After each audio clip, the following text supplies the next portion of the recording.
سلام و ارادت خدمت همه دوستان و عزیزانمون در بیتنیکال. قبل از هر چیز میخوام ابراز تأسف خودمون رو بابت اتفاقاتی که در یک ماه گذشته در کشور عزیزمون رخ داد رو ابراز کنم و امیدوارم که سلامت باشید و آرزوی سلامتی دارم برای تک تک دوستانی که دارن این ویدیو رو میبینن. بدون معطلی بریم همراه با سینا شیم. سینا جان.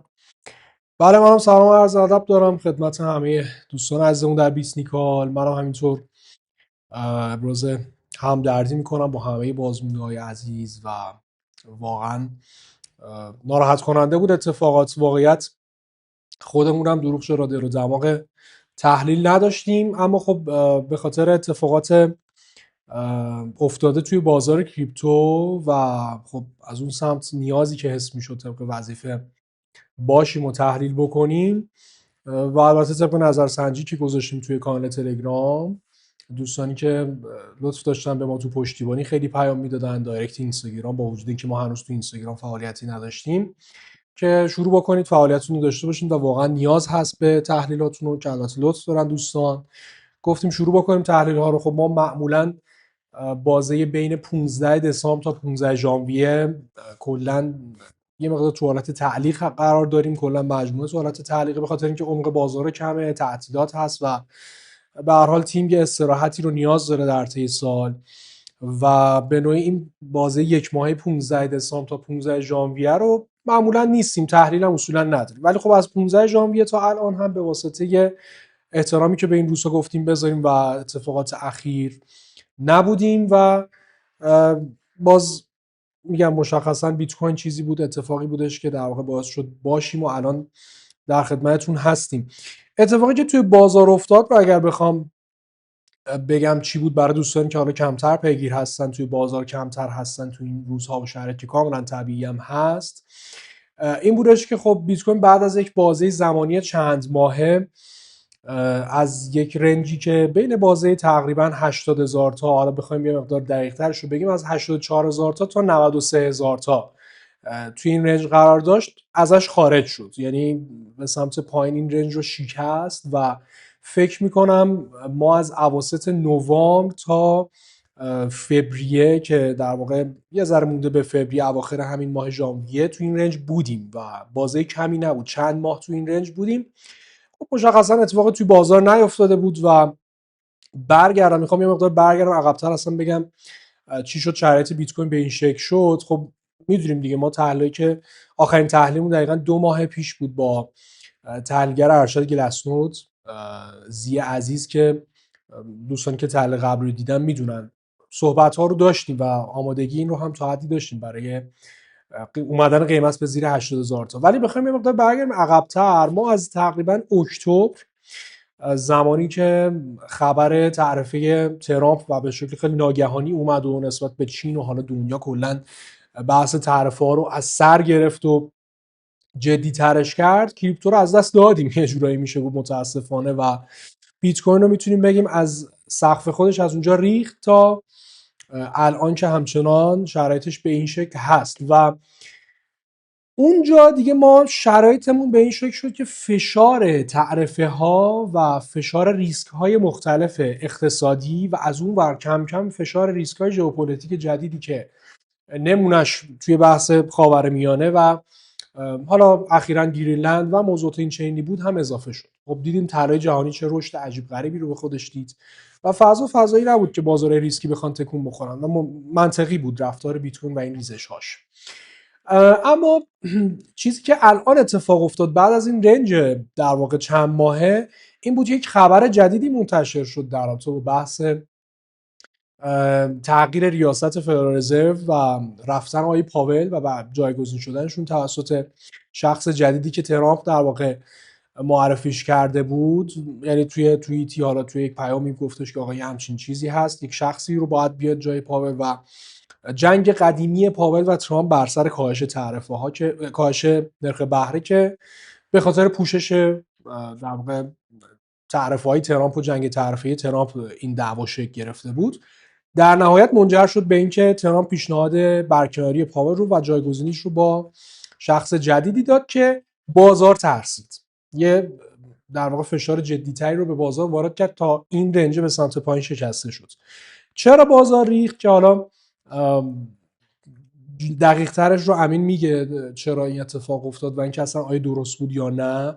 به خاطر اینکه خب این شخص جدیدی که قراره در واقع بیاد و ترامپ معرفی کرده که فکر می‌کنم امین اگه اشتباه نکنم از اردیبهشت هست که امکان داره که از اردیبهشت آقای پاول برای بره و این اردیبهشت و شخص بیاد. خرداد ماه می 2026. آره تقریبا از اردیبهشت فکر کنم بشه و دلیلش این بودش که این شخص بیشتر فوکسش روی تورمه، رو کاهش دادن تورمه، پس سیاستاش یه مقدار انقباضی تره و ترسناکتره واسه بازارهای ریسکی. خب ما وقتی ترامپ رو داشتیم که ریسک اضافه میکرد تو دنیا، تو اقتصاد آمریکا و تعرفه میذاش بر علیه کشورهای دیگه، از اون سمت پاولی رو داشتیم که برای پوشش این ریسکا داشت تورم رو کاهش داشت نرخ بهره رو کاهش میداد و ما چند پله کاهش نرخ بهره رو دیدیم. این خودش باعث میشد یه مقدار اون اثر منفی ریسکا با این کاهش نرخ بهره، اگرچه از روی کاهش ریسکا هست، اگرچه برای حمایت از بازارها لزوما نبود، ولی باز یه مقدار اون اثرش رو خنثی میکرد. الان این شخص جدید بازار انتظار داره که خب یه کاهش نرخ بهره کلا برنامه‌اش کنسله یا خیلی سختگیرانه تر با کاهش نرخ بهره رو داشته باشیم نسبت به پاول و این ترس بزرگ باعث شد که ما بیایم پایین محدوده 80,000 تا و اون سطح مهم رو که تو تحلیل 2 ماه پیش هم صحبت کردیم که خیلی سطح مهمیه برامون تو مارکت مینمون هست و حالا صحبت‌هایی که جلوتر هم سطوح رو با هم می‌بینیم شکسته شده فعلا. حالا ممکنه فیک باشه، ممکنه هر اتفاقی هم بیفته. این کلیت بود از اکتبر تا الان که کریپتو از سقف، یعنی بیت کوین از سقف خودش تا الان که 78,000 تا حالا 70 خورده هزار تا هستیم ریزش کرده. بله دقیقا همینطوره. سینا کامل توضیحات رو داد. بخوام تکمیلش کنم، یکی از مشکلات اصلی که الان بازار داره، اولا خب من خیلی روی این تاکید داشتم که شنبه یک شنبه کلا نمیتونیم بگیم تصمیم گیری درستیه به واسطه اینکه عمق بازار و مارکت کریپتو کمه. خب و شیطنت امکان داره وجود داشته. یعنی قبل از اینکه اصلا تحلیل ضبط کنیم با سینا هم من صحبت کردم در این مورد و روی این قضیه داشتیم گپ می‌زدیم. اما در مورد کوین واش بخوام صحبت کنم، یعنی گزینه پیشنهادی که آیه ترامپ معرفی کرد، یه مقدار اسم می‌کنم اوور ریاکت بازارها نسبت به این قضیه است. بله ایشون طرفدار دلار قوی هست، اما در صورتی دلار قوی معنی پیدا میکنه که بازار کار قوی داشته باشی. یعنی شما یک اقتصاد قوی، بازار کار قوی، میتونی نرخ بهره رو افزایش بدی. اما زمانی که بازار کار شما ضعیفه و داده هایی هم مبنی بر این نمیاد که ما بازار کارمون داره قوی میشه و همچنان در حال سرد شدن بازار کار، این به معنی اینکه خب ما دستمون واسه افزایش نرخ بهره علنا کوتاست. این رو در نظر بگیرید که ایشون یک سیاستمدار در درجه اول و یک سیاستمدار نمیتونه بیاد گذشته خودش رو و در واقع اتفاقاتی که خودش ساخته رو بیاد با یک اشتباه و یک خطا در واقع از بین ببره، اونم به واسطه اینکه دلار میخواد قوی شه. اما خیلی ها در مورد این موضوع صحبت نمیکنن. آخرین گفتگویی که ایشون با فکر کنم CNBC هم داشتش، یه نکته خیلی مهمی رو اشاره کرد بهش، در مورد سناریو AI صحبت کرد. ایشون گفتش که به دلیل رشد بهره‌وری ناشی از هوش مصنوعی، اقتصاد میتونه با نرخ بهره پایینتر هم رشد کنه بدون اینکه تورم ایجاد بشه. اوکی، این یعنی چی؟ اگه این تئوری اجرا بشه، عملا سیاست‌های داویش همون کاهش نرخ بهره رو ادامه پیدا میکنه که اتفاقا ترامپ هم همینو میخواد. این طبیعیه که خب ترامپ از ابتدای ورودش به کاخ سفید با پاول داشت این صحبت رو میکرد که خب نرخ بهره بالاست بعد بیاریش پایین و خیلی متضاد و پارادوکسیکاله تو شما شخصی رو معرفی کنی که دقیقاً همینی که تو میخواد رو اجرا نکنه. بله استقلال فدرال رزرو هست، همه این مباحث هست، ما هم میدونیم. ایشون اتفاقا کسی هستش که آیه وارش کسی هستش که به استقلال فدرال رزرو خیلی پایبنده و براش اهمیت بالایی در نظر میگیره.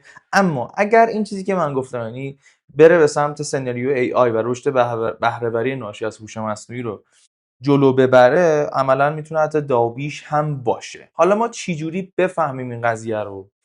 دقیقاً میرسیم به نکته خیلی مهم. اگر وارش در جلسه سنا روی استقلال فدرال رزرو و مبارزه با تورم تاکید کنه، دلار قوی‌تر میشه و طبیعتاً بازارهای دیگه باز هم دچار اصلاح و ریزش خواهند شد.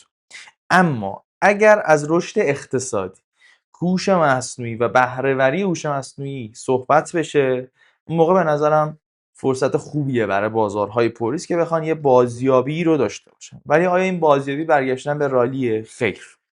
الان بازار، یا بهتر بگم کل مارکت ها، هم از طلا، نقره، بیت کوین، سهام جهانی، همشون به این سمت رفتن که ایشون بسیار آدم هاوکیشیه و دلار قوی میخواد. بله طبیعتاً دلار قوی خیلی میتونه به اقتصاد آمریکا کمک کنه، اما بازه زمانی مهمه. اما این مهمه که ریاست فدرال رزرو به تنهایی نرخ بهره رو تعیین نمیکنه. 12 تا عضو داره فدرال رزرو و همه اینا تصمیمات تاثیرگذار میتونن بگیرن و ایشون یک رأی داره، اما یک رأی تاثیرگذار بنده هم میپذیرم. پس باید حواستون باشه که من موافق اینم هستم که بازار داره اوور ریاکت میکنه نسبت به یک اتفاق، به خصوص کریپتو که شنبه یک شنبه به نظر من اوور ریاکتش کاملا مشخص بود. من نظرم روی اینه که یه مقدار حالت ترپ گونه داره، به خصوص برای اینکه شنبه یک شنبه این اتفاق افتاد. یعنی حتی ما دو تا ریسک کاملا، یکیش بالقوه بود که بالقوه است که در موردش صحبت کردم، وارش سینا، یکیش هم بالفعله که اتفاق افتاد روز شنبه، تعطیلی بخشی از دولت آمریکا که این باز هم به ضرر بازارهای پر ریسک. خب حتی این بار مقدار محدودتره که احتمالاً دوشنبه این موضوع حل میشه. برای همینم که واقعا دوشنبه روز مهمیه برای بازارها، بسیار روز مهمیه. همین که اصلا ما متوجه میشیم جهت بازارهای درست بوده، یعنی آیا انتخاب افرادی که شنبه یک شنبه فروختن آیا درست عمل کردن یا نه یه ترپ بوده، مارکت میکرها شیطنت کردن به واسطه تعطیلی بازار جهانی و کم بوده نرخ‌نگی، یا نه یه تصمیم درست بوده و ادامهش خواهد بود که به نظر یه مقدار اوور یک نسبت وارش هم هست. وارش دو تا موزه داره، یکی هاوکیش یکیش هم داویشه. گفتم چه کلماتی باید در استماع سناش توجه بشه. خیلی عالی. پس نظرت اینه که خیلی ریاکشن بازار نسبت به حالا این تغییر ریاست فدرال رزرو که تازه خودش هم احتمالیه، حالا با ببین احتمالی دیگه، من تا اینجوری بخوام بگم حداقل تا جلسه سناش ثبت میکنم که ببینم وارش چی میگه واقعیت. یعنی اگه بخوایم الان پیش بینی کنیم یه مقدار کارمون سخت میشه. ببین الان سینا دارن اتفاقات سال 2006 و 2011 رو که ایشون یکی از افراد موثر توی بانک مرکزی آمریکا بوده رو دارن پرایس میکنن، میگن همچین چیزی بوده، الان هم چیزیه. ولی من به نظرم اولین چیزی که ما باید در نظر بگیریم، یعنی فارغ از بحث شخصیت این شخص، اینه که آیا میتونه تو این وضعیت اقتصادی هاوکیش عمل کنه. مثلا این خودش سوال بسیار مهمیه و جوابش هم دقیقاً تو اون جلسه استماعی مشخص میشه که آیا در مورد استقلال فدرال رزرو و مبارزه با تورم صحبت میکنه یا در مورد رشد اقتصادی و در واقع سناریو هوش مصنوعی یا همون AI که میتونه باعث افزایش بهره‌وری در نیروی کار بشه. ولی باز همچنان احتمالش وجود داره که پاول باشه. درسته؟ 100%. پس میگم با وجود اینکه هنوز قطعی نشده و حتی اگه قطعی هم بشه، احتمال اینکه حالا اوور ریاکت بوده باشه وجود داره. یعنی بازار بیش از حد، یعنی هر چیزی نسبت به دلار ریخت عملاً. سینا S&P رو تو دقت کن دیگه، من موردم با S&P. آیا S&P خیلی اکت شدیدی نشون داد؟ آره متوجهم صحبتو. من به نظرم اینه طلا و نقره فرق دارن. طلا و نقره واقعا هایپ بودن. مثلا کی نقره $5600 رو مثلا طلایه میخره؟ چی میگم، یعنی خیلی عدد بالاییه، باید شما در نظر بگیرید دیگه. ما تو ژانویه ایم طلاش $5600. آیا خریداری؟ نه. ماکس $5400 واسه نیمه اول 2026 منطقی بود. یا مثلا نقره $120 رو واقعا عدد زیادیه، یعنی که اوور ولیو شده. برای همینه که یهو میریزه و اینا شاید مثلا قیمت نقره همون 5000 تومان با اغماس تو ژانویه قابل قبول باشه. پس حالا به جواب سوالمون احتمالاً تا این هفته میرسیم. آره دقیقاً. به نظرم سینا دوشنبه سه شنبه کافیه. خلاصه صحبتو در واقع یه جورایی میشه که آقا طلا و نقره به خاطر اینکه خیلی بالا رفته بودن، یه جورایی میشه گفت دلیل ریزش شدیدشون بعد از این خبر به خاطر اون بود. ولی بیت کوین که لزوما حتی ریخته بود و جا مونده بود به نسبت اونها، حالا باز نمیخوایم مقایسه بکنیم با فلزات‌ها، ولی میخوام بگیم به عنوان یک بازار که ریخته بوده دلیلی نداشت اینقدر بریزه. بله. حالا بریم سراغ بحث این که حالا ما باید آماده چه شرایطی باش. خب شاخص اولمون رو اگر بخوایم ببینیم، ما تقریبا صحبت آخرمون توی تحلیل 2 ماه پیش هم همین بود. گفتیم این رنج احتمالاً به منجر به این بشه که ما یک رشدی رو به سمت میانگین خرید هولدرهای کوتاه مدت داشته باشیم خط قرمز لاین که تقریبا میشه محدوده روی چارت اگه بخوایم ببینیم فکر میکنم محدوده 98 اینا بود که بله بله. جاها رفتیم بالا و گفتیم بعدش حالا باید ببینیم تکلیف چیه. همین اتفاق افتاد، یعنی ما تا محدوده حالا به قول تو روی این چارت قرمز رنگ که خط در واقع میانگین خرید هولدرهای کوتاه مدتمون هست رفتیم بالا و بعد بازار ریخت. دوباره رسیدیم به ترو مارکت مینمون که محدوده خیلی برامون مهمی هست. میانگین خرید در واقع هولدرهای فعال و اکتیو ما هست و مشخصا سطح بسیار مهمیه. هنوزم نمیتونیم بگیم کامل شکستیمش. بله. من این صحبت رو باز میگم توی تحلیل 2 ماه پیش انجام دادیم، چون ارجاع میدم به 2 ماه پیش، چون یکی از تحلیل خیلی جامعمون بود و با حضور زی عزیز که کارشناس و تحلیلگر ارشد گلاسنود هستن این صحبت رو کردیم که گفتیم یک جای کریتیکال و مهم ما همین ترو مارکت مینه. یعنی اگه نگاه کنیم تو گذشته بازار تو سال 2021 وقتی که ما بعد از اینکه بیت کوین سقف خودش رو زد و افت قیمت شدیدی رو تجربه کرد رسید به ترو مارکت مین، دوباره یه رشد فیک زد و دوباره رسید به ترو مارکت مین و رنج زد.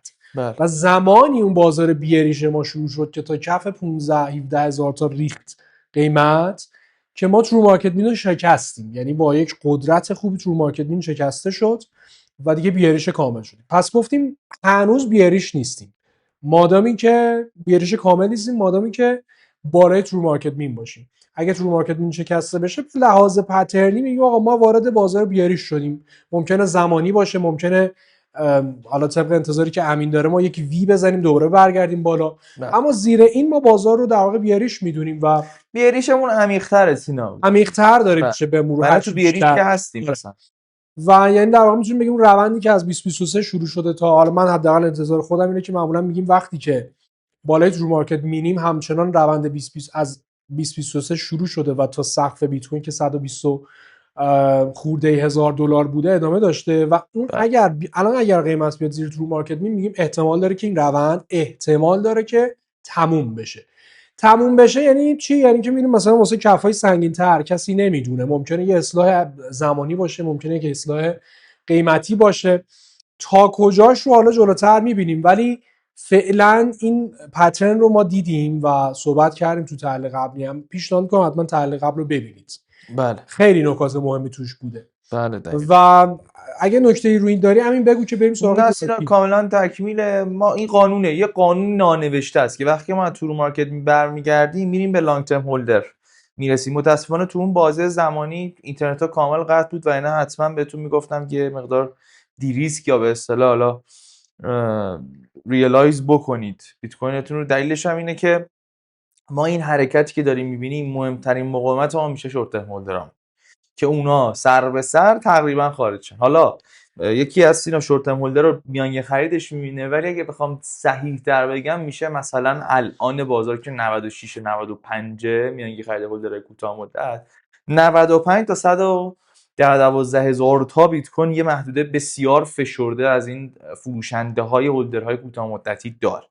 حالا نمیخوام در مورد اون بیشتر صحبت کنیم، بیشتر دوست دارم مقدار جامع‌تر با هم گپ بزنیم.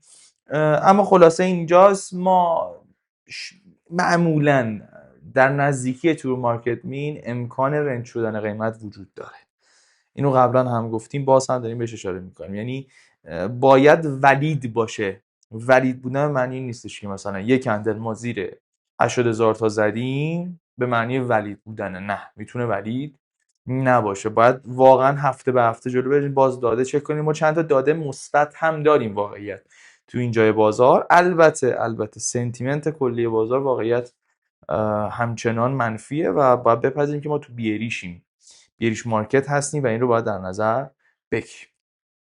خب حالا بحث این مطرح میشه که آقا اگر فرض رو بر این بذاریم که حرکت بازار، حرکت بیت کوین و این افت قیمت و شکست محدوده 80,000 تا تثبیت بشه و ادامه دار باشه، آماده چه قیمتایی باید باشیم؟ یعنی کف بعدی رو کجا میتونیم ببینیم؟ کجا میتونیم بگیم قیمت احتمالاً یه استاپی بشه و یک استراحتی بکنه و برای تو فاز تصمیم گیری بعدی؟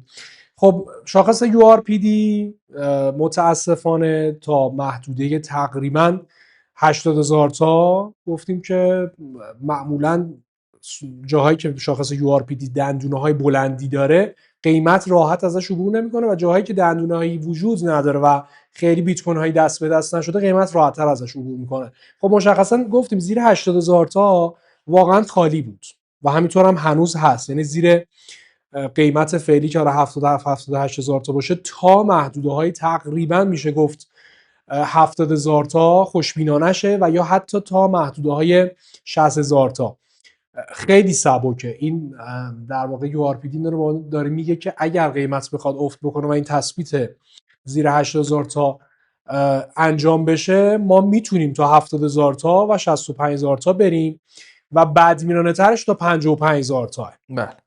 یه مقدار لول ها وایت هست به خاطر اینکه خب واقعیت بسته به شدت ریزش، بسته به اینکه قیمت تا کدوم یک از این جاهایی که URPD خریدای سنگین داشته میخواد پیش بره و نمیدونیم چقدر قرار خبرهای بد یا خوب بیاد، قطعی هم نمیشه گفت، ولی حدودی بخوایم بگیم من نظر شخصی اینه هولوش 60 65,000 تا میتونه محدودی باشه که میتونیم بهش اعتماد بکنیم واسه اینکه اگه قیمت بخواد افت خوبی رو داشته باشه. حالا ممکنه تا 70,000 تا، ممکنه شدیدترش تا 55,000 تا. آره دلیل اون 55,000 تایی هم که دوستان میگیم اینه که میانگین خرید هولدرهای بلند مدتی ما در حال حاضر 55,900 دلار.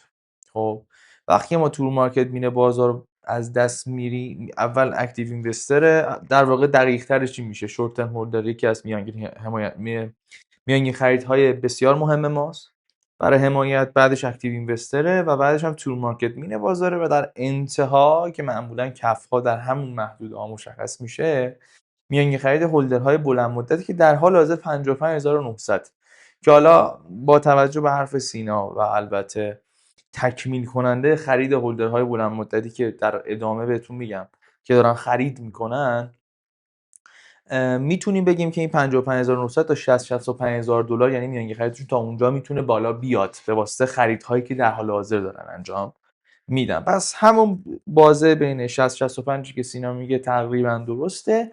البته باز هم میگم باید جلو بریم، هنوز ما تو مارکت مین بازار رو از نظر من از دست ندادیم و میتونیم یک حرکت وی داشته باشیم به واسطه اینکه شنبه این اتفاق افتاده، ولی باید آماده سناریو بعد همواره باشیم که سینا در انتها فکر میکنم درست میگم سینا میخوای در رابطه با سناریو مختلف هم صحبت بکنیم؟ آره حتما تا انتهای ویدیو همراهمون باشید. من یه چند تا نکته دارم تو با حال کسایی که شرایط مختلف دارن که آقا چیکار کنیم الان با توجه به این شرایط، حالا اتفاقاتی که افتاده و هر سناریویی که حالا مد نظرمون باشه امکان داره پیش بیاد، روی کردمون الان چی باشه بهتره رو در موردش صحبت میکنیم. دمت گرم. در رابطه با بحث URPD هم پس گفته شد آقا اگر قیمت زیر 80,000 تا تثبیت بشه و ما تو مارکت مین واقعا دیگه بشکنیم و زیر اون تثبیت داشته باشیم، لول بعدیمون به دلیل URPD احتمالاً محدوده 65,000 تاست و به دلیل میانگین خریده در واقع بازار هم روی محدوده 55,000 تا میتونیم استراحت رو داشته باشیم در اون حالتایی که دیگه شرایط ریزشی سنگین باشه و به هر حال احتمالش هست، نمیگم احتمالش نیست. سنتیمنت یه ذره این هفته مشخص تر میشه، اما به هر حال آمادگیش رو باید داشته باشیم. بریم سراغ حالا داده هامون. داده ها از الان به بعد میخوان چی به ما بگن که آقا الان چقدر وزن بدیم به این که احتمال داره ما بریزیم تا مثلا حالا این محدوده که گفتیم یا نه احتمال داره که مثلا دوباره برگردیم بالای 80-85,000 دلار. میخوایم وزن شاخص‌ها رو ببینیم با هم مقایسه بکنیم ببینیم به چه شکله. خب ما با ساپلای هایی که در سود هستن برای شورت ترما شروع بکنیم و بعد برای بحث هولدرهای بلند مدتی یا حالا کلیت بازار هم تو صحبت بکنم این. اما در تو بحث شورت ترما ببین شاخص شورت ترم هولدر ساپلای پروفیت یعنی بیت کوین هایی که شورت ترم هولدرها دارن چقدر در سود هست. تقریبا میبینیم اکثریتشون تو ضرر، یعنی بیت کوین اکثر هولدرهای کوتاه مدتی در ضرر. مشخصاً ترسی که هولدرهای کوتاه مدتی از ریزش‌های بیشتر مثلا تا حد محدودهایی که حالا گفتیم 60 خورده هزار تا امکان داره داشته باشیم، ترس اونها خیلی زیادتر از هولدرهای بلند مدتیه. پس هر چی میره به قیمت پایینتر هولدرهای کوتاه مدتی فروشنده بیشتر میشن، چون تقریبا همشون تو ضررن الان. میانگین خرید هولدرهای کوتاه مدت تقریبا محدوده 98,000 تا بود دیگه که ما رفتیم تا رسیدیم به اون و نشون میده که اصلا هولدرهای کوتاه مدت یه مقدار بدبین هم بودن دیگه، همونجا فروختن و قیمت دوباره اومد پایین تا رسید به میانگین خریدشون، گفتن آقا همینجا سر به سر بدیم بره حدودا. بله. بنابراین سنتیمنت هولدرهای کوتاه مدتی کاملا منفیه. این از این. جلوتر حالا بحث آپشن هم بررسی می‌کنیم، می‌بینیم اونجا هم سنتیمنت کوتاه مدتی منفیه. اما هولدرهای بلند مدتی هم همینطور در رابطه باشه توضیح اگه میتونی بریم. ببین در مورد هولدرهای بلند، شاخص بعدیمون ساپلای این پروفیت لاس پرسنت نسبت به درصد میسنجیم که اون به ما میگه که موجودی در سود و ضرر ما تقریبا رسیده به نزدیک 50%. یعنی سقف 96% که معمولا سقف قیمتی باش محقق میشه و متوجه میشیم نزدیک سقف قیمتی هستیم، یعنی رسیدیم به 50%. معمولا وقتی 50% از دارندگان کل بیت کوین، هم شورت ترم هم لانگ ترم، هم اونایی که بیت کوینشون رو از دست دادن، هم نهنگ‌های بزرگ کوچیک، اصلا کاری ندارم، کل بازار نزدیک به 50% میشه، ما میریم به سمت کف سازی. آیا کف اینجا؟ نه، معلوم نیست، ولی میریم به سمت کف سازی که حالا در سناریوهایی که صحبت میکنیم در انتهای ویدیو میگیم که چی کار کنید که اینجا بهترین کار یا بین‌ترین کار باشه نسبت به شرایط و وضعیت فعلی. ولی رفتیم تو فازی که با توجه به این شاخص میتونیم به اصطلاح یه بالایی داشته باشیم، حداقل کوتاه مدت. حتی شاخصی که سینان در مورد صحبت کرد، شورت ترم هولد ساپلاین پروفیت، ما رسیدیم به کف و معمولا وقتی که این شاخص به کف خودش میرسه ما یه بالایی داریم. خب یه بالایی که برسه به قیمت تعادلی، برسه به قیمتی که واقعا میارزه بیت کوین. خب یعنی بازار تصمیم میگیره میارزه یا نه. این در مورد کلیت بازار که فهمیدیم آقا ما داریم الان به جای حساسی نزدیک میشیم. آیا اینجا میتونه کف باشه؟ بله، میتونه یکی از کف‌های ما همین جاها باشه که حالا میگم سناریو باز هم صحبت میکنیم. دمت گرم. در رابطه بحث سود و ضرر صحبت کنیم. معمولا توی کف‌های مختلف، مخصوصا کف‌های بزرگ و اصلی بازار، مثل کف مثلا 3000 تای 2019، مثل کف 15 17 هزار تای 2000 انتهای 2022 یا اوایل 2023، کف‌های اصلی و در واقع کلان بیت کوین معمولا چه زمانایی بودن؟ خب ما شاخص ریالایز پروفیت لاس رو ببینیم، یعنی شاخصی که میزان سود یا حالا در ضرر کلیت بازار که محقق شده رو نشون میده. خب هنوز ما به محدوده ضرر نرسیدیم، یعنی کلیت بازار تو ضرر در حال فروش نیستن، اکثریت در سود دارن میفروشن. یعنی بخوایم خیلی کلی بگیم کل بازار هنوز در ضرر نمیفروشه. اما اگه قیمت بیاد پایینتر، ما بیایم زیر مثلا 75 73 4 حدوداً، باز حدودی دارم میگم دیگه، ما میبینیم وارد فاز این میشیم که در ضرر فروشی داشته باشیم احتمالاً. بله. پس اونجاها ما باید دنبال کف‌های اساسی باشیم به پایین. خب حالا کجاش دقیقا میتونه باشه؟ این عمق بازار در واقع خرسی رو در واقع باید بررسی بکنیم. ما مثلا تو کف‌های اصلی بیت کوین، خب این شاخص خیلی میومد پایین تا معمولا محدودهایی میرسید که دیگه واقعا همه بازار داشتن تو ضرر فقط میدادن، فرار میکردن میرفتن. هنوز ما به اون مرحله نرسیدیم و مطمئنم رو بیت کوین 60 65 هزار تا هنوز به اون مرحله نمیرسیم. خیلی بیت کوین باید بیاد پایینتر از اون. پس سنتیمنتمون هنوز اونجوری نیستش که بخوایم بگیم کفای خیلی سنگین بیت کوین رو بخوایم بزنیم. اگر موافق با من باشی امین. به خاطر اینکه فعلا کلیت شرایط به اون حد نرسیده. خب اون زمان ما بعد از یک دوره کاهش نرخ بهره، افزایش نرخ بهره سنگین بعد از کرونا بودیم، آخرین کفی که زده شد، دفعات قبل هم همینطور. اما الان به اون شکل نیستش و سنتیمنت اونقدر منفی نیست. دوره جمع‌آوری پول از جهان نیست. نمیگم انبساط کاملیم، ولی به اون شکل انقباض هم نیستیم که بخوایم دیگه اونجوری پنیک بکنیم. اما این خودش نشونه این میشه که خب پس هر ریزشی که داره میتونه ارزش خرید بیت کوین رو بالاتر ببره. چون یه زمانی هست شما میگی سنتیمنت انقدر منفی شده شما بده بره، انقدر قراره بریزه که الان فعلا هر چقدر بریزه ارزنده نیست، خیلی قراره بریزه. بله هنوز اونجوری نشده شرایط.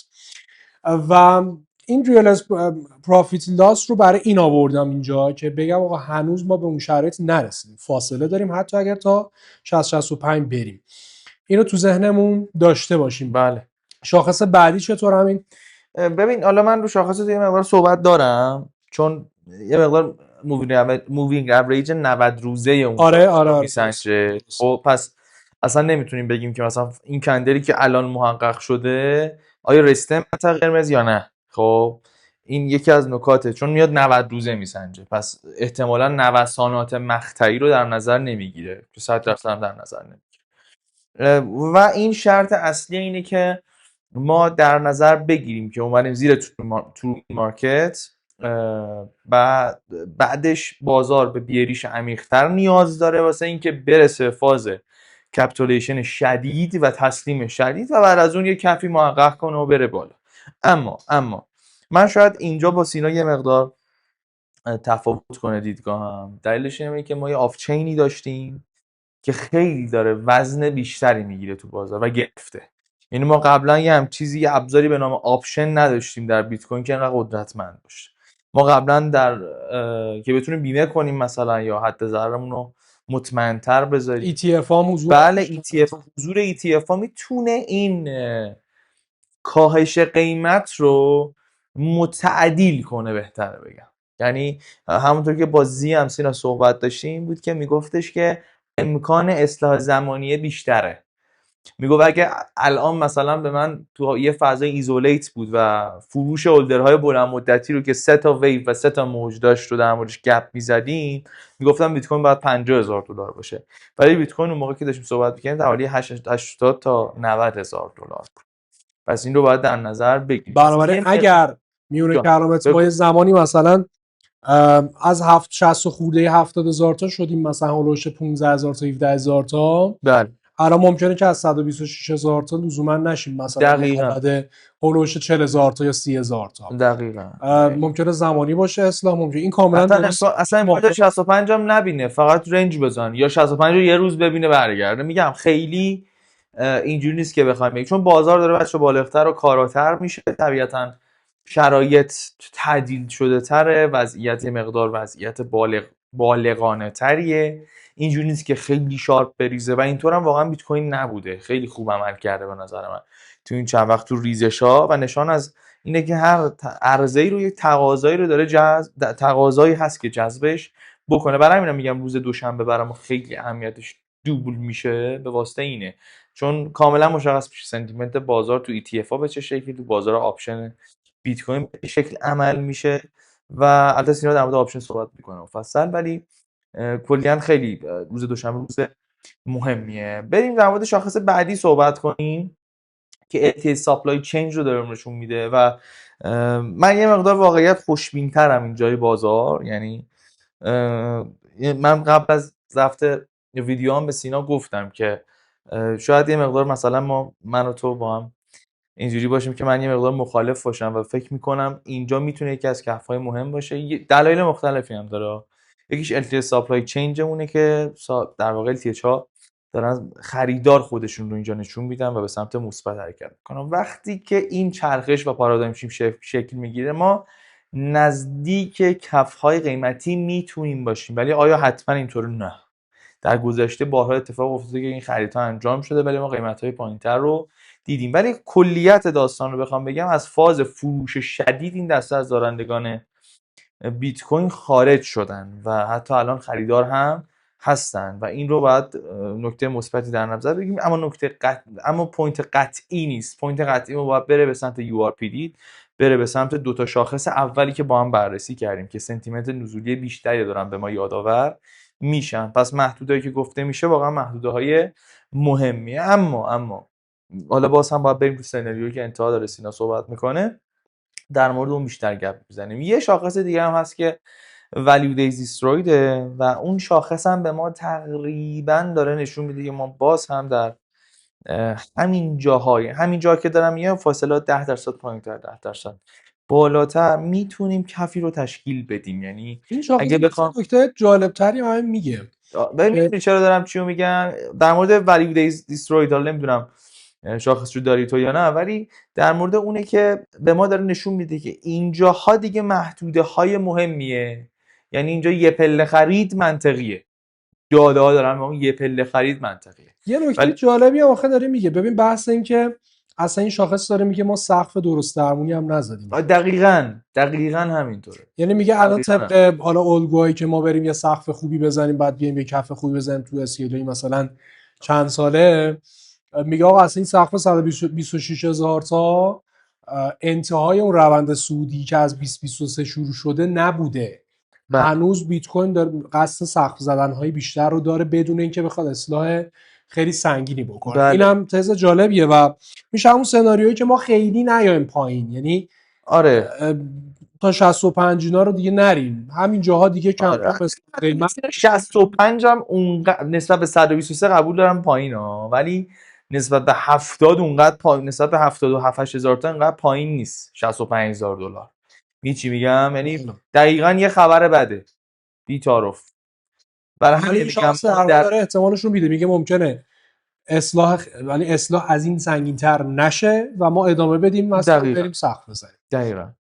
اما به هر حال شاخص‌ها هم اینجا به ما دارن میگن که بهتره که در نظر بگیریم. احتمال طبق حرف امین این هفته خب سنتیمنت مشخص‌تر میشه، مخصوصا فردا ببینیم باز ادامه این ریزش هست بازم یا نه. اما بهتره که ما وزن رو بدیم به اینکه آقا اگر بیت کوین میخواد بیاد یه زمانی تا 65 تا 55 آمادگیش رو داریم یا نه. قبلا که بالای 80 85 بودیم میگفتیم فعلا اینجا سیفیم، خیلی نگرانش نباشیم، هرچند اونجا هم میگفتیم آمادگی داشتنه درست استفاده از آپشن یا حالا کنترل ریسک، محدود کردن ریسک بسیار مهم و اهمیت داره. اما الان که دیگه یه ذره اومدیم زیرش، احتمال داره ادامه دار باشه، اهمیتش خیلی بالاتر رفته، پلن داشتن براش خیلی مهمه. حالا جلوتر هم صحبت میکنیم. وارد بحث آف چین هم بشیم. ETF ها تقریبا میشه گفتش که خب خروجی اصلیشون رو تو این مدت رنج شدن بیت کوین داشتن، یعنی خروجی هاشون رو داده بودن و خیلی خروجی از طرف ETF ها نبود. این خیلی نکته جالبیه و اکثر این ریزش خب میشه گفتش که از سمت خود با حالا یا بازار اسپات یا مشتقات بود، مخصوصا حالا بحث مشتقات که یه جورایی میشه گفت پوینت بدی نیست، پوینت خوبیه، به خاطر اینکه خب اگر ETF ها میخواستن خروجی سنگینی داشته باشن الان شدت ریزش بیشتر بود و این یه موضوع. و بعد از اون بحث آپشن رو هم با هم تکمیل بخوایم بکنیم، رو داده ساپلای شورت ترم و کلیت ساپلای بیت کوین که با هم مقایسه کردیم، دیدیم کوتاه مدتی خب ترس روی شورت ترم زیاده، از میانی خریدشون فاصله گرفتن، اکثریتشون تو ضررن. شورت ترمی همه نگران بودن، همه ناراحتن و کسایی که زیر 6 ماه زیر 3 ماه هست که بیت کوین خریدن تو ضررن و در حال این فکر به اینکه حالا بفروشیم نفروشیم، ترس گرفتتشون و اینها. به هر حال تو بازار آپشن هم سنتیمنت همینه، یعنی ما اگر نگاه بکنیم واسه استرایک 85,000 تا شورت ترم ها تقریبا دارن پوت میخرن، یعنی دوست دارن بیمه بکنن بیت کویناشون. قبل از اینکه حالا بیایم زیر 80,000 تا این شرایط به این شکل بوده که همه دوست داشتن بیمه بکنن بیت کویناشون و نگران ریزش های شدیدتر بودن این کوتاه مدتی و بلند مدتی، مثلا بالای 6 ماه به بعد همه به این امید دارن که خیلی بیت کوین زیر 85 نمیمونه. بازار آپشن فعلا به این شکله، یعنی امیدوار به رشدن، یعنی فکر میکنن اگرم بیاد زیر 85 خیلی عمیق و طولانی نیست و برمیگره دوباره قیمت به بالای 85,000 تا. بله. رو استرایک 85 این موضوع رو داریم میبینیم و این خیلی جالبه. یعنی به صورت کلی هم آپشن هم بازار اسپات داره ما میگه که تو کوتاه مدت سنتیمنت بازار، انتظار بازار از بیت کوین نزولیه، ولی در بلند مدت نه، خیلی نزولی نیست. همه انتظاری رو ندارن که بیت کوین دیگه فعلا رفته باشه. این پوینت مثبتیه و یه جنبندی همین من صحبت‌های خودمو میکنم، بعد تو هم نکات تو بگو اگه موافق باشی. خب با توجه به شرایطی که اتفاق افتاد، مهمترین سوال اینه الان چی کار بکنیم، بهترین اقدام چیه و یه سوال هم این بودش که آیا این لگ نزولی که ایجاد شده اون لگ نزولی های بزرگیه که ادامه داره و ما وارد یک بازار بیارش عمیق میشیم یا نه، که تقریبا جواب این سوال رو با داده هایی که تا الان داشتیم تا حدی گرفتیم. جواب قطعی که مشخصا نمیشه گرفت. اما واسه اینکه چی کار بکنیم، خب شرایط برای کسی که بیت کوین زیاد داره اینجوریه که خب منطق میگه یه مقدار ریسکم رو باید کم بکنیم. یعنی یه مقدار یا باید حجم بیت کوین ها رو تو کم بکنیم. یعنی اگر میخواستیم فرضاً ان مقدار از سبد دارایی هامون رو بریم بیت کوین بخریم، همش رو خریدیم تو قیمت های بالاتر، هدفمون اینه که الان تصمیم گیری بکنیم به اینکه حالا نگه داریم بفروشیم کامل. من پیشنهادم که یه مقدار ریسکش رو کم کنیم، یعنی حجمش رو کم کن، بخشیش رو بفروش، یا اینکه با آپشن کلش رو بیمه بکن، یعنی یک هزینه رو پرداخت بکن و اگر بلدی با آپشن بیمش بکن. این دو تا راهکار واسه کسی که الان خیلی بیت کوین داره و اکثریتش رو توی قیمت‌های بالاتر خریده. برای کسی که حالا بیت کویناش رو به صورت متعادل داره، یعنی یه بخشیش نقده، یه بخشیش رو خریده، حالا یا دی سی ای کرده یا حالا به هر شکل پله‌ای خریده و به هر حال الان یه مقداری از مبلغی که برای بیت کوینش می‌خواسته بذاره رو نقد داره، پیشنهاد اینه که به همون شیوه ادامه بده، چون هر چی قیمت بریزه تو با خرید پله‌ای یا حالا با اون دی سی ای که داری انجام میدی، مخصوصا میگه یه پله هم الان خیلی منطقیه که دوباره اضافه بکنی، سبدت داره درست تکمیل میشه. برای کسی که اصلا بیت کوین نداره، پیشنهادمون اینه که حتما الان یه پله بخره، چون واقعا حتی با فرضی که قیمت بخواد بیاد روی 65,000 تا یا حتی پایینتر، این محدوده به ریسکش میارزه آدم یه پله خرید داشته باشه، اگه داری دی سی ای میکنی یا خرید پله ای میکنی. ولی همواره آمادگی اینو واسه اون قیمت‌های پایینتر داشته باشین. یعنی فعلا آلین قرار نیست اینجا بکنیم، قرارم نیستش که مثلا یه پله خیلی گنده بخریم، یه مقدار معقول رو اینجا بد نیست آدم وارد بکنه. در حالی که بحث آلت کوین، کسایی که آلت کوین خیلی زیاد دارن که خب احتمالاً خیلی هم تو ضرر رفتن، خب شرایط سنتیمنت و چیزی که الان روی بازار حاکمه بعد از اتفاقی که الان اون تصمیمی که ترامپ گرفت و اون در واقع پیامو توی شبکه سوشال مدیای خودش منتشر کرد تو اکتبر و دیگه ما ریزش‌های عجیب غریب بشیم، از بعد از اون دیگه خب مشخصا آلت کوین هنوز کمر صاف نکردن مشخصا، به خاطر اینکه شرایط و سنتیمنت منفی شد از اکتبر تا الان. پس فعلا مشخص تکلیف آلت کوین ها، بهتر حجمشون کم بشه، حجم بزرگی از آلت کوین ها بهتر بیت کوین بشه منطقاً واسه این شرایط فعلی. و اگر هم کم آلت کوین داری نیاز به اضافه کردنش به نظر من نیست، یعنی پیشنهاد به اضافه کردن نداریم. اگر که بیت کوین مقداری نقد داری میخوای از این قیمت ها استفاده بکنی، به نظر من رو بیت کوین استفاده کن تو آلت کوین ها. درسته که آلت کوین خیلی ریختن، شاید بگی خب من دو تا پروژه تو ذهنم دارم که اینا رو میدونم خوبن و حالا اینها، ولی فعلا سنتیمنتی نیستش که بخواد آلت کوین ها رشد بکنه فعلا. بنابراین پیشنهادی که آلت کوین ها رو وزن اضافه نکنیم، اگر خیلی زیاد داریم باز کم بکنیم و ببریم سمت بیت کوین. و خود بیت کوین رو چیکار کنیم؟ تو اون حالتهای قبلتر در مورد بیت کوین هم صحبت کردم. این امیدوارم که به کارتون بیاد، یعنی کلیت پیشنهاد ما واسه این شرایطی که الان درش هستیم. توی همه این شرایط شما آماده در واقع ریزش سنگین‌تر هستی. و یه نکته هم فراموش کردم بگم، اگر بیت کوین نداری و داری الان میخری هم باز پیشنهاد میکنم با آپشن بیمش بکن. یعنی این بیمه کردن آپشن حداقل ضرر رو محدود میکنه، حداقل به لحاظ زمانی، چون ببین الان بازارم داره همین رو میگه، یه کوتاه مدتی ریسک نزول هست. خب خیلی بهتره که ما با بحث آپشن محدوده در واقع ضررمون رو محدود میکنیم و لحاظ زمانی هم میگیم آقا احتمالاً تو بلند مدت قیمت ها میاد بالاتر، پس به نفع منه تو این بازه کوتاه مدت که معلوم نیست چه بلایی سر بازار میخواد بیاد معصوم باشم از نوسانات. پس آپشن الان خیلی میتونه به کار بیاد. خیلی بدقولی هم کردیم در با کارگاه آپشن، ولی واقعا میخواستیم برگزار بکنیم توی سال 2026 و این تحلیل اولمون تو سال 2026، ولی خب به واسطه اتفاقاتی که افتاد توی کشورمون اصلا دل و دماغ برگزاری آپشن و کلاس آپشن رو واقعا نداشتیم کارگاهش رو. فعلا گذاشتیم توی به قولی آب نمک که ببینیم شرایط کی بهتر بشه. یه مقدار واقعیت هممون حال و هوای جالبی نداریم، ناامیدی و اینها واقعا تو همه هست. یه ذره شرایط ان شاءالله بهتر بشه، سعی می‌کنیم کارگاه آپشن رو هم برگزار بکنیم که بتونیم کمکی بکنیم به کسایی که میگن خب الان چجوری از آپشن استفاده بکنیم. خیلی پرحرفی کردم همین، عذرخواهی سلامت میکنم باشین. از عالی بود، دوستان، مرسی عذرخواهی سینا، میکنم. عالی بود. جنبندی تو من میشنوم. خیلی هم خوب. من فقط میخوام جمع‌بندی کنم حرفای سینا که تکمیل بود. ممنونم ازت. قربونت. در رابطه با وضعیت نهایی که بیت کوین از نظر من داره اینه که تکنیکالی هم بذاریم من در مورد صحبت بکنم. من خودم صادقانه در مورد خیلی وزن بالایی در مورد تکنیکال برای تکنیکال قائل نیستم، اما خب خوبه که آدم ذهنیت نسبت به این موضوع داشته باشه. حالا بین 5 تا 10% یه نیم نگاهی بده. امکان شکل‌گیری الگوی QM وجود داره. چرا؟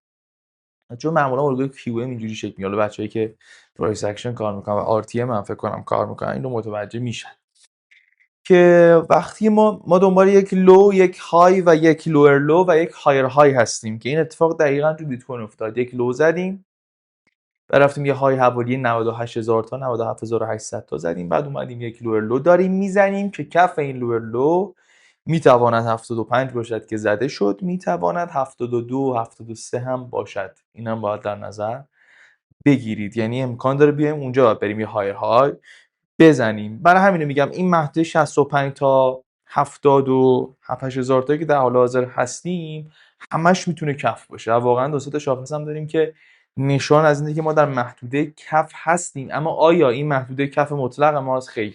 هیچ کس همچین حرفی نمیتونه بزنه که محدوده مطلق کف من اونجاست. نه، میتونی مدیریت کنی. همونطور که سینا سناریو رو گفت، به نظر من عملکرد نسبتا بهینه‌ایه و میتونه خیلی کمکتون کنه.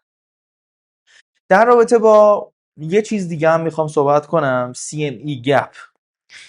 زمانی که بیت کوین بسته میشه در بازار CME قیمت 84000 دلار رو داره و احتمالاً وقتی که باز شه با یه گپ بسیار زیاد 8% داره باز میشه و معمولاً، نمیگم حتما، معمولاً این گپ رو پر میکنه. برای همینه که من معتقدم امکان داره ما قیمت تعادلیمون 77 نباشه، برگردیم به سمت 82 83، بعد باز بریم ببینیم چه اتفاقاتی میفته، وارش تو سنا چی میگه. یه مقدار من خوشبین ترم نسبت به وضعیت فعلی و حس میکنم مارکت میکر شیطانی کرده و شیطونی کرده باشه، ولی نمیدونم، باید بریم جلو ببینیم چی میشه. دوشنبه روز مهمی، حالا سعی میکنیم در تلگرام بیتنیکال هم اگر نکته‌ای بود حتما خدمت دوستان بگیم. مورد دیگه ای نیست. من تکمیل کننده حرفای سیما بودم.